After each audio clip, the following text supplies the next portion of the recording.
Antep şehri tamamıyla tarihsel bir şehir. İçinde bulunduğumuz bina da o tarihin bir parçası.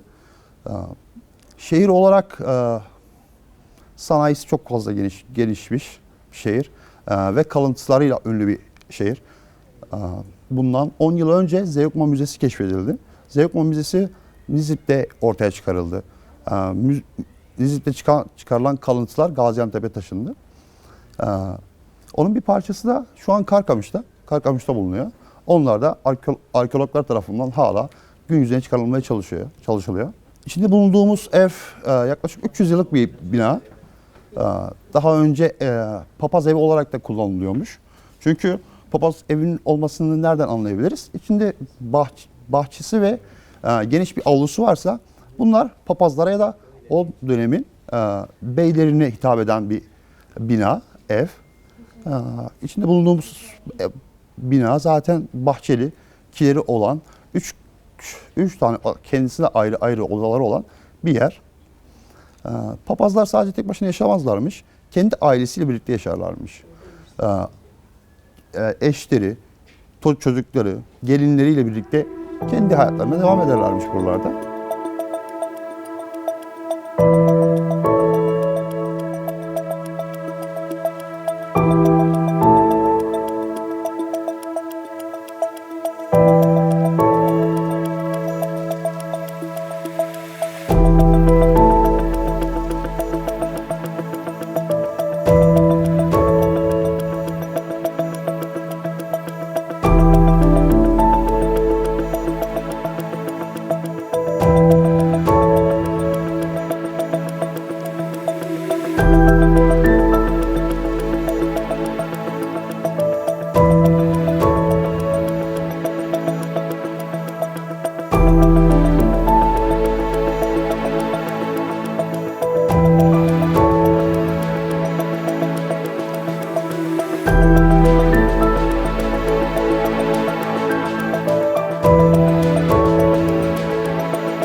Antep aslında Antep'in geçmişinde üç önemli yer var. Bir tanesi içinde bulunduğumuz Bey Mahallesi, diğeri Kalealtı dediğimiz yer. O tarafta Kalealtı'nın hemen sağında da şey vardır. Antep'in eski tarihi çarşısı vardır. Görülmesi gerekir. İnsanlar oradan alışveriş yaparlar. Temel ihtiyaçlarını oradan karşılarlarmış. Üç tane eski bina, üç tane eski tarihi yer var Antep'te. Eski evler, şu an 3 tane oda var. Bu 3 oda her biri bir aileye verilmezmiş. Tamamıyla gelinler, damatlarla beraber yaşarlarmış. İçinde bir tane şey vardır. Tel çekilir. Odalar ikişe bölünürmüş. Kayınbaba bir tarafta, diğer gelin bir tarafta ya da işte iki tane kardeşlerse evli olanlar iki farklı aileye ev sahipliği yaparmış Antep evlerinin odaları.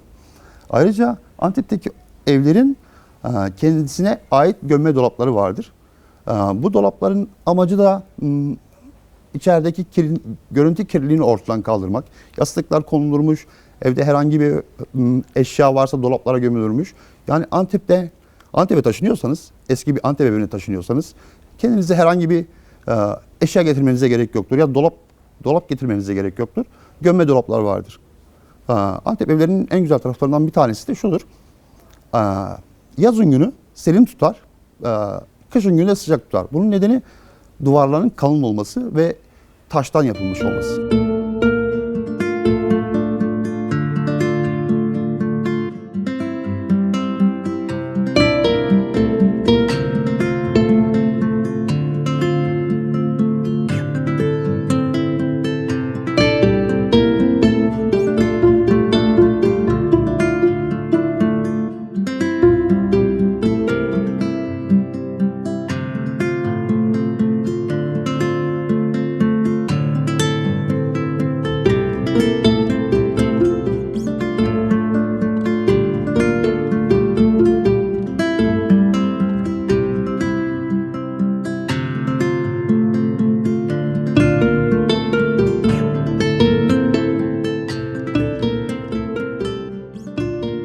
bulunduğumuz mahalle Antep'in en eski mahallesi. Bey Mahallesi. Yaklaşık 500 yıllık bir tarihi var. Zaten adını da Bey Camisi'nden alıyor. Fransızlar geliyor, burayı işgal ettiği dönemde Bey Camii o dönemlerde yıkılıyor, kayboluyor ama adını o Bey Cami'den alıyor. Antep'in en eski mahallesi. Ermenilerin yaptığı, yani inşa ettiği evlerden oluşan bir mahalle. Kayıtlara göre de işte 50 haneden falan oluşuyor ilk önce. 500 yıl öncesinden bahsediyorum. Tabii ki 100 yıllık evler de var, 150 yıllık evler de var. Ermenilerden sonra yapılan evler de var. Ama genel itibariyle Ermeni yapısı. Çünkü onu da şuradan anlıyoruz, motiflerden anlıyoruz, mahzenlerinden anlıyoruz, şarap mahzenlerinden. Evlerinin içindeki kuyulardan, kuyuların yapısından, iç avludan anlıyoruz. Genelde şöyle oluyor, iki insan evleniyor, bir oda yapıyorlar. Sonra çocukları oluyor, büyüyor, onlar da evleniyor, bir oda daha yanına yapıyorlar, bir oda daha yapıyorlar. Hem birlikte yaşam, yani kolektif yaşam, hem de o iç avlu dediğimiz Ermeni yapılarının genel özelliklerini taşıyan evler çıkıyor ortaya. Antep böyle bir şehirdi. Ermeniler buradan sürülene kadar. Onlar sürüldü. Bu evler başkalarına verildi. İşte o dönemdeki yönetimdeki insanların akrabasına, şuna buna vesaire vesaire. O evler onlara verildi. Sonrasında işte Ermenilerden kalan altınları vesaire vesaire bulmak için evler yakıldı, yıkıldı, kazıldı, çok tahrip edildi. 14 yıl öncesine kadar, 2007 yılına kadar da buralar neredeyse harabeydi zaten. Yani uyuşturucu kullanan da buradaydı. Ne kadar tabiri caizse pislik varsa bu mahalledeydi. Antep'in en eski mahallesindeydi ve harabe bir şekildeydi. 14 yıl önce biraz restore edildi. Hani restorasyon işte Türkiye'de ne kadar restore edildi dersek o kadar edildi. Böyle çok ciddi bir restorasyon değil tabii ki. Ama restore edildi. İşletmeler açıldı, butik oteller açıldı, kafeler açıldı, restoranlar açıldı. Ama hala burada Kürtler yaşıyor, işte Türkler var. Çok az da olsa, kimliğini gizleyen de olsa Ermeniler de var. Çoğu zaman işte ben işletmeciyim bu arada. Gözlerinde görüyorum. Geliyorlar kimliğini gizleyerek ya biz burada yıllar önce burada yaşamıştık ya da işte dedemiz nenemiz burada yaşamışlar. Gözlerinden anlıyorsun aslında onların evi olduğunu oradan anlıyorsun. Böyle bir şehirde o şey döneminden sonra işte yani Ermeniler gittikten sonra şehir biraz daha değişmeye başladı. Yani yerli halk dediğimiz aslında Ermeniler yerli halk ama onlar gittiler. Sonraki yerli halk sahip çıktı buraya. Uzun bir süre harabeydi. Sonradan özellikle yakın şehirlerden işte Urfa'dan, Suruç'tan, Mardin'den, Siirt'ten çok fazla göç aldı Antep. Çok büyümeye başladı sanayisinden dolayı. O yüzden kozmopolitik bir şehir diyebiliriz. Ama kültürel olarak çok tutucu bir şehir. Yani kozmopolitik olduğu kadar da tutucu bir şehir.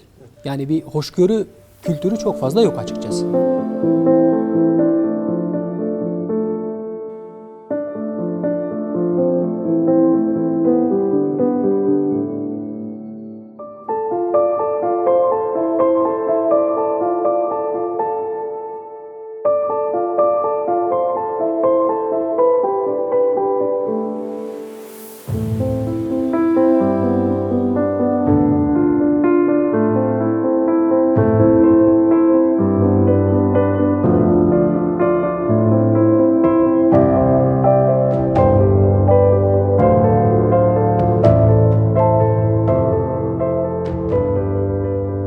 Sokaklar dar. Çünkü gölge yani evler birbirine gölge yapsın diye böyle inşa edildi bunlar. İnsanlar gölgede yürüsün ya da işte evler gölgede kalsın. Çok fazla kavurucu güneşte kalmasınlar diye böyle yapıldı. Taşlar zaten şu taşlar. Buna yonu taşı diyoruz biz. Yani diğer adıyla kireç taşı da denebilir. Bunlar yumuşak taşlar. İkliminden kaynaklı. Mesela Diyarbakır'daki taşlar sert taşlardır. O da oradaki iklime bağlı olarak öyledir. Bu taşlar çıkarıldığında yumuşaktır. Kolay işlenebilir. Ermeniler bunları çok güzel işlemişler. Çok güzel motifleri var. Sokakları gezerseniz motifleri görebilirsiniz. Bu taşlar çıkarılıp inşa edildikten sonra zamanla sertleşen taşlar. Böyle bir özellikleri var. Yani yıllar geçtikçe sertleşen, sağlamlaşan taşlar. Onun dışında nasıl şeyden bahsedebiliriz? Ermeni yapısı olarak Ermeniler sanatkar insanlar. Yani bunu özellikle taş ustalarından bunu biliyoruz. Erzurum taraflarından da çok ciddi ustalar çıkıyor. Hala var. Buradan Şam'a göç eden Ermenilerin de hala taş ustalığı konuşulur mesela. Yani mimariyle ilgilenen, tarihle ilgilenen insanlar bunu bilir. Evlerin yapısında genelde hepsinde mahzen vardır. Şarap mahzeni olarak kullanılır ya da işte kiler, yani dolap dediğimiz. Kışın sıcak tutar, yazın serin tutar. Yiyecekler bozulmasın diye mahzen yapılır evlerin altına. O mahzenlerde şarap üretimi de yapılır. Kuyular vardır. Kuyuların içinden ya da işte mahzenin altından tüneller vardır kalenin içine kadar. Şimdi Antep'in iki yapısı var, eski yapısı. Bir kalenin etrafı, bir de burası. Arada yaklaşık 3-4 kilometre var ve neredeyse evlerin tamamının altından tüneller o kalenin içine çıkar. Savaş döneminde vesaire bir saldırı durumunda insanlar buradan kalenin içine kaçabilmek için.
Burası da bir eski Ermeni yapısı ama konak değil, müstakil ev.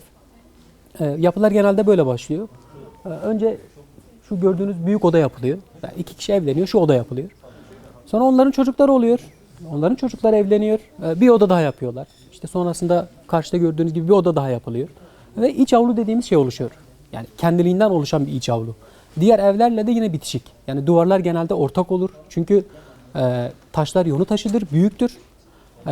Ve çift yerine tek yapılır. Bu aslında birazcık da kolektif yaşamın da getirdiği bir şey. Yani insanların o toplumsal yapısını da getirdiği bir şey. Evlerin çoğunda, büyük çoğunluğunda genelde mahzen bulunur. Biraz sonra çekerseniz aşağıda da var. Kuyu vardır. Yani yaşam alanı için. Bahçedir. Çocuklar burada oynar, sokakta oynar, birbirleriyle oynar. İnsanlar burada ekmek yapar vesaire. Tüm ihtiyaçlarını burada giderirler. Motiflerinden, yapılarından Ermeni yapısının olduğunu zaten anlayabiliyorsunuz. Evlerle ilgili başka ne söylenebilir? İklimden kaynaklı evler kırma çatılıdır burada. Ahşaptır ve yine iklimden kaynaklı çam ağacı kullanılır. Ama Antep'e özgü sedir ağacı da vardır, o da çok kullanılır. Sağlamdır. Yani pencereleri, kapıları, çatıları vesaire bu ağaçlardan kullanılır.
Yapı tahmini olarak 200 yıllık bir yapı, konak.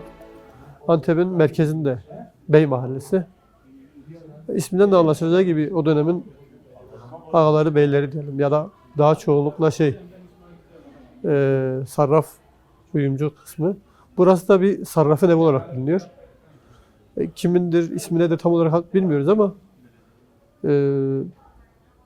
bizde en son Bakkaloğlu ailesine, ondan önce de öz mimarlarda, Aydın Bey'de, Aydın öz mimarlar, onlar düzenliyor, yapıyor. Şu anki en son hali zaten Büyükşehir Belediyesi satın aldı. Ya konak zaten 2 katlı. Ermeni mahallesi o dönemin. Antep evleri de diyorlar. O dönem Antep evleri demesi normal bir şekilde karşılanır. O dönemin algısı başka. Antep evleri deyince Antep'te yaşayan bütün hakları kapsıyor. İşte Ermenisidir, Kürdüdür, Türkmenidir, Arabıdır. Hepsini kapsıyor. Ama bugünkü koşullarda Antep evleri denmesi bir millete aidiyet duygusu yaratıyor. Onun için gerçeği Ermeni mahallesidir.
Yani 2007'ye kadar ev burası. 2007'den sonra kafe ruhsat alınıyor, dönüştürülüyor. 10 küsür senedir de biz işletiyoruz, 10-11 senedir. Yani hayat dediğimiz bahçe burası var, avlu, hayat. İçinde bir çeşmesi var. Dediğim gibi 2 katlı ve 3 kuşağın bir arada yaşadığı bir ortam var burada. İşte dede torun, gelin damat, anne baba ve çocuklar. 3 kuşak bir arada yaşıyor. Derleniyor, toplanıyor işte. Beraber yiyilip, beraber içiliyor, beraber bir arada bir yaşam var. Daha komünel bir yaşam. İşler ortak yapılıyor. Eğlenceler düzenleniyor, yiyiliyor, içiliyor, çalgı çengi oluyor. Hatta en son işte aile de o da şekilde dedi. Biz burada çok fazla eğlence düzenledik. Kendi aramızda yaptık, yedik, içtik, eğlendik. Bu şekilde bir yaşam sürüyor. Buna hayat deniliyor avlulara. Yani hakikaten buranın hayatı. Yani hayatı boşuna değil bu isim verilmesi. Hayat hakikaten. Buraya hayat veren bu avlu. Bu canlılığı, bu hayatı veren çünkü kapalı bir ortamdan hadi kışın tamam olur da daha cazip gelir de ama yazın, baharda bahçeye, hayata çıkıp o işte yeşilliği, doğayı görmek, doğadaki değişimi, dönüşümü görmek, suyu, canlılığı falan bunların hepsini hissetmek, bunların hepsi hayatın ta kendisi. Onun için avluya hayat derler. Hayatta bir tane kuyu var. Şurada hayatın kuyusu. Burada mutfak var. Mutfağın kuyusu ayrı. Hepsinin kuyusu ayrı ayrı. El kuyusu. Elle eşilmiş. İşte içinde elle çekilir. O zamanki tabii elektrik falan yok. Daha sade bir hayat yaşanıyor.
Çok fazla hikaye var.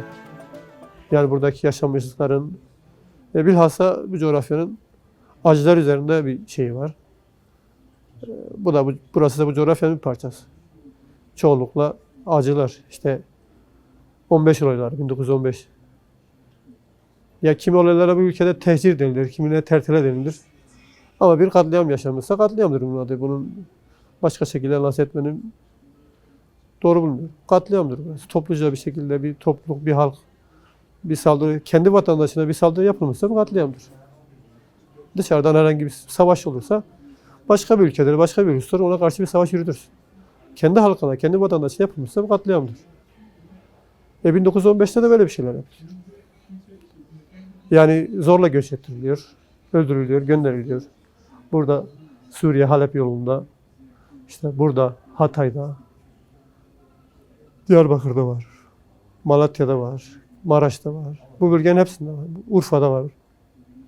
Yani şeyden tutun da Van'dan, Ararat'a tutun da ta şeye kadar, Şam'a kadar, oradan Lübnan'a kadar, Beyrut'a kadar bir acı dolu bir yaşam hikayesi var.